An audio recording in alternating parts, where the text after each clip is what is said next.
Old Bailey, who was once a mysterious fogman, now works happily as station master at the station by the lake. He tries to keep his station spick and span, and is always kind to any passenger, crew, or engine that visits. There had been heavy rainfall with high winds on the island, which had resulted in the soil becoming loose and weakening the trees that stood close to the line. The damp weather left most feeling rather glum, but Trevor, the traction engine, wasn't one of them. He was kept very busy helping deal with the trees which now stood as a danger to the railway. He enjoyed the work and loved travelling to all sorts of areas on the island. One windy afternoon, Henry was taking a special train to the station by the lake, and he was excited to see Old Bailey again. As he was making his way to the station, he saw a tree collapsed a mile in front of him. "Stop!" wailed Henry, and his driver quickly applied his brakes. The big green engine skidded along the rails until he finally stopped, his buffers pressing against the tree.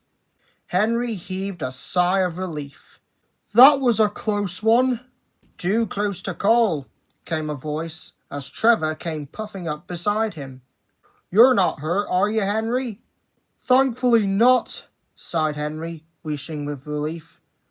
"What are you doing here, Trevor?" "I've come to help clear the trees. I didn't quite make it in time for this one, did I?" "Evidently not," scowled Henry. Just then, Old Bailey arrived on his old pump trolley. "Goodness me!" he called. "What's happened here? We heard the thud and came hurrying." His pump trolley hummed in agreement. Old Bailey quickly sized up the situation and apologized to the passengers. The passengers weren't happy and became even more unhappy with his suggestion of walking to the station. "Don't worry, I'll have this tree cleared shortly," called Trevor. "You'll still have your return train home." The passengers still weren't pleased. Neither was Henry, who had to return to the last station while Trevor cut up the tree. Old Bailey sighed and sat sadly on the pump trolley. "Oh, I am terribly sorry about this," apologized Trevor. "It's not your fault, Trevor," said Bailey solemnly. "I just worry an incident like this will shut down my station. We don't have many visitors throughout the year, except now during the summer months. I don't think I can return to being a fogman if the station were to close." Trevor looked sadly at the old station master and watched as he stood back up on his pump trolley and rolled slowly away. "Oh, I do wish I could help him," sighed Trevor as they disappeared out of sight. Trevor sadly cut up some more trees beside the line until sunset. Jem drove him home to the vicar's orchard. Trevor was still unhappy when he reached his shed. The vicar came out to see how Trevor and Jem had got on during the day. "Have you two had a nice day?" he asked them. "Oh, yes, Reverend. It was very enjoyable," smiled Jem. The vicar was pleased until he noticed Trevor's downcast expression. "Something the matter, Trevor?" asked the vicar, and the traction engine explained about Old Bailey's station. The vicar thought for a while, but he at last gave it up.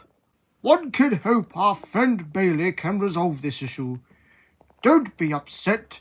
The fact you're even trying to think of ideas is kind enough.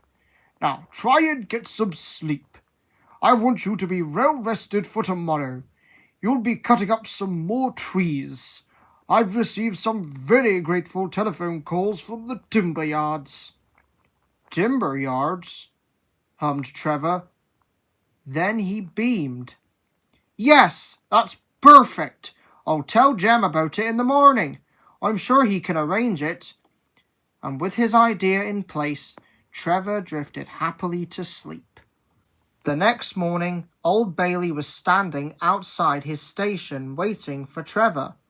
"Where could that traction engine be?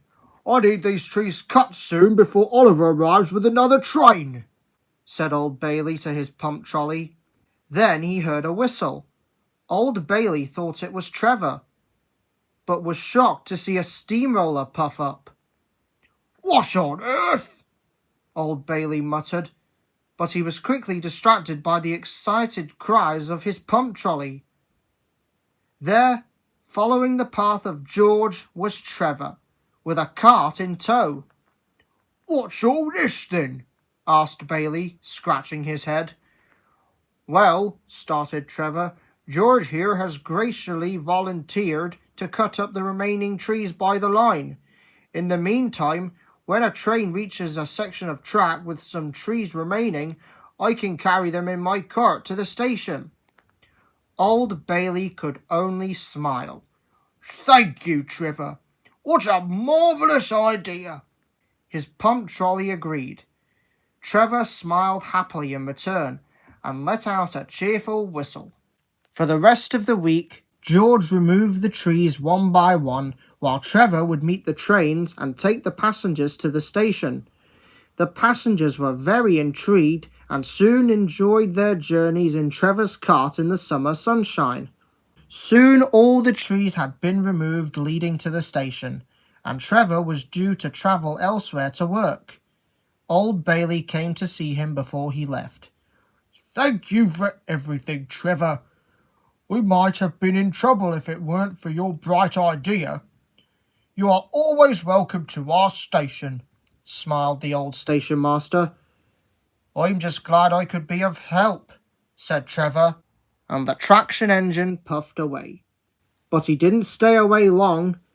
Trevor's idea was so popular with visitors that it became a summer tradition to have him meet a train halfway up the line and take them to the station. Old Bailey is delighted to see Trevor at his station every summer, and the old souls are sure that the station by the lake is a very beautiful location indeed.